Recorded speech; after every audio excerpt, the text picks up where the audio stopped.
All right, so you're Robert LeBourne, correct? That's correct. And I'm also your dad. Hi, everybody. This is my dad, guys. Wave at the cameras. So we got 3 cameras here. We got camera 1, 2, and 3. And then there's camera 4 down there just syncing audio for me. Hello. And so we're going to be interviewing you in your entrepreneurial travels. All right, what's the name of your company? Okay, our name of our company is CJ Realty. I changed the name from our old name to CJ for you and for John. So it's Chris John Realty. So CJ Realty, and we're a new brokerage in San Antonio, Texas. All right. So what motivated you to start your business? Well, that's a long story. How long do you have? I can just edit it down. Just tell me all you want. All right. So we started in 1987. I got out of the Air Force, and I decided to want to make money. And I thought the easiest way to do it was in real estate. I met my brother in San Diego, your uncle, Rick LeBourne, and he was trying to sell his house. And I was able to find him a buyer and help him sell his house.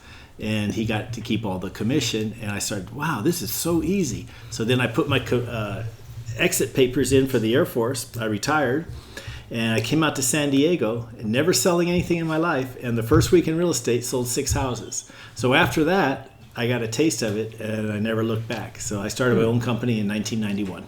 All right, that's pretty interesting, actually. All right, so do you remember your first ever project, like in real estate? Yeah, I actually do. All right. So that was a long time ago. It was 1987, October. And I got out of the Air Force in October. My first sale was in January. And my first project, Ron was the broker, and Ron and Joel, they told me to sit down and anything I make, they get 30%, I can keep the rest. So that was all the training I got. Okay. So I'd never sold anything in real estate. So I started thinking, I didn't want to knock doors. I didn't want to go socialize because I was really, really shy back then. So for all you people out there who are shy, you can still do it in real estate. So I went to a Tom Hopkins seminar, 3-day seminar, and learned how the scripts for real estate. Mm-hmm. I wrote a 3-line ad in the Penny Savers, a bargain penny saver. Nobody had ever advertised real estate in a bargain thrift store magazine before. I got so many calls that I ended up with about 200 or 300 calls that week, sold 6 houses, and every week after that, sold houses. Averaged 20 houses a month until the year 2003. Okay. Ooh, that's when I was born. Fun fact for you guys in the classroom. All right, so what would you do differently if you knew more of what you were doing at the start? That's tough. It sounds easy. It says, oh, what would you do differently? Obviously. Well, I think Shirosky gave me a really good bit of advice. I remember selling him a house for $74,000 in El Cajon. That's in California. And I made $1,850 on that commission. He called me up to his house, and he lived on top of a mountain. Beautiful views, beautiful house. Mm-hmm. And I thought he was going to give me a lunch and say thank you for a great deal that I got him, because the house was worth about $90,000. I got it for him for $74,000. And he starts yelling at me. For 30 straight minutes, he yells at me. And the reason why I remember that is because he yelled at me saying, look around you. All those mobile homes, this hill, and as far as you can see, I own. Do you think I need $20,000 that I made on this house yesterday? I said, what?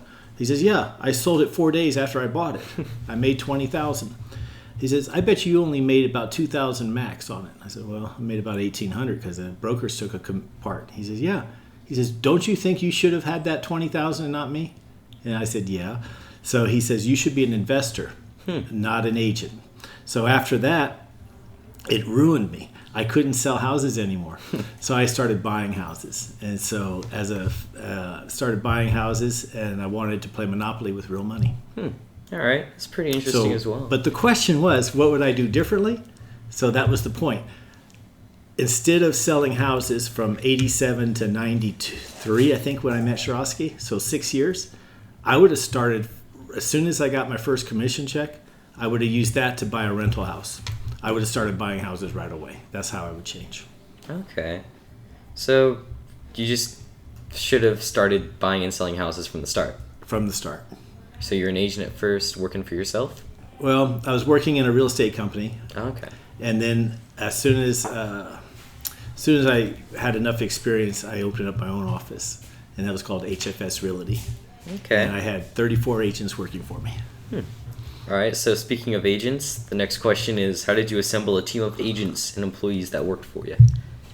That isn't as easy as it sounds. Yeah. So it's a gradual process, but I had a goal.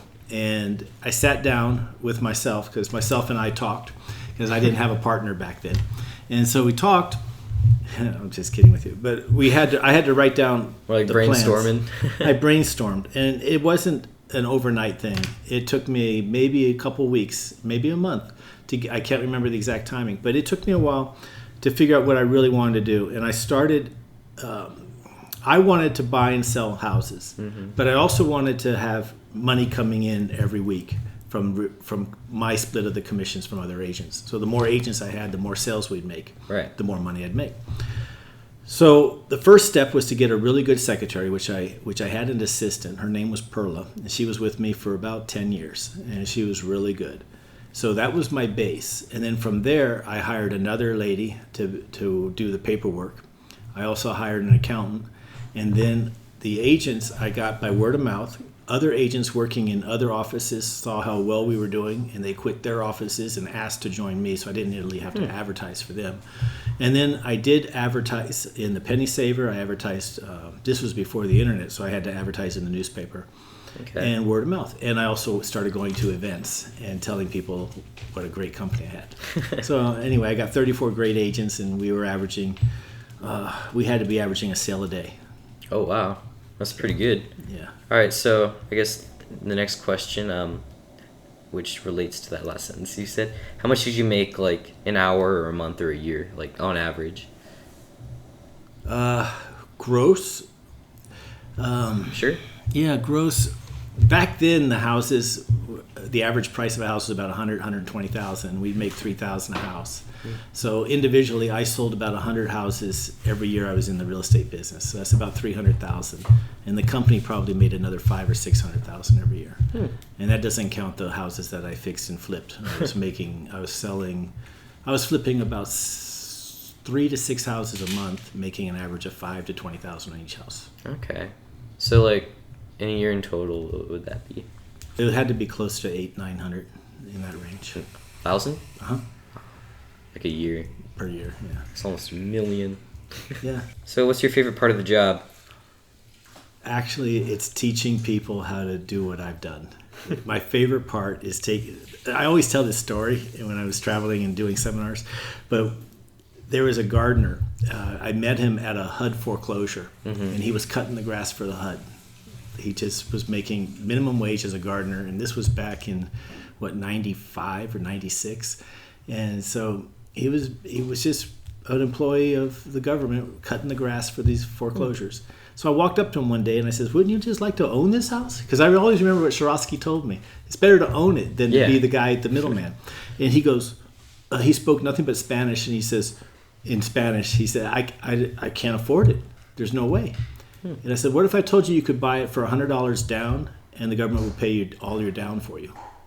And he goes, "Okay." So we put an offer on that house, and he ended up buying it. I found out 2 years later that he was a multimillionaire. Wow. Because he took that, sold that house, made more money on that one deal than he did in 2 years of mowing the grass. That's awesome. And then now he's a millionaire. So my greatest pleasure in life is teaching really kids who are starting out. That's me. Letting them know that they can actually be in business and actually make money. You don't have to wait till you're 25 years old or 30 years old or 40 years old to retire. You can retire at 22 if you wanted to. That's awesome. All right. So next question. What was your peak, like, in business? peak had to be in '93, just before you were born. It's a whole 10 years. That's not just before. Yeah, a while ago. See, when you were born, I quit real estate. I quit my business. I folded it up, and I just became a stay-at-home dad. Right. So I walked away from all that, but I quit at my peak. I was selling individually. I was selling probably, I don't know, 20 houses every year. No, 100 houses every year. Had 20 in escrow for 8 straight years. Never had less than 20. Wow. And I had 110 some rentals. So, yeah. So that's why I was able to quit, because I had all that rental income coming in. So the next question is, what was your family's first reaction on learning that you became an entrepreneur? I actually remember my uncle. His name is, I call him Bubby, but his name is Bob Subtle. He told me I was crazy. He said that I don't have any experience. Real estate's tough. He says, you're in the Air Force. You got to come. You're going to have a retirement in just 14 years. You can retire, because I got out at 6 years. He says you'll have it made for life. You'll have everything you want. And he says you shouldn't go into real estate, because you're going to go broke. Right. Well, I ended up becoming the most successful real estate entrepreneur in California, in Southern California. And like I said, the first week I sold 6 houses. He usually sold 6 houses a year. I sold it my first 5-7 days in business. I'd never sold anything in my life. What was his reaction to that? He never even bothered calling me. He just kept telling me I was going to fail. He wasn't very supportive. So to answer your question straightforward, my family per se was not supportive at all. They thought I was just totally out on the limb and crazy. He still did it. Proved them all wrong. I proved it wrong, because the reason you might ask why would I do such a thing? I give up so much. Well, sometimes I make emotional decisions based on what my gut says, and I knew that I didn't want to stand up giving briefings for the next 14 years. To me, that looked like torture and hell. But if I'm out there, fail or not fail, at least I'm trying on my own to make something. And if it failed royally, it failed royally.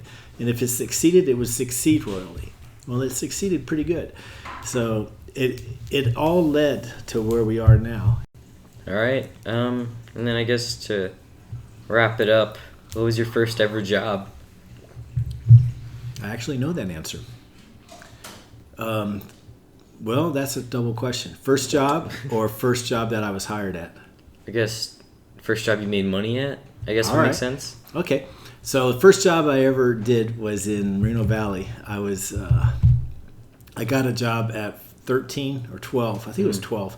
I was breaking boxes for back of a store, and I'd get 50 cents an hour breaking boxes. So I learned how to break down boxes and put them in a garbage and tie them up, for recycling. They were even recycling back then.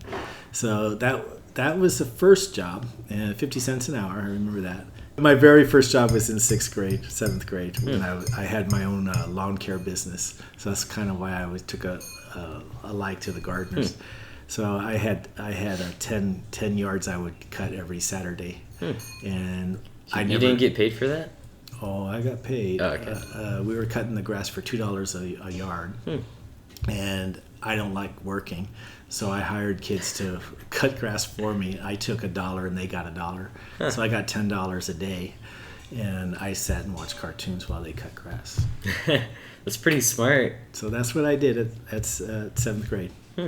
So anyway, so that's what I'm trying to say. That I just had that spirit in me. And that's why it was really hard to stay in an Air Force in a job where they tell you what to do, even though you see a better way to do it.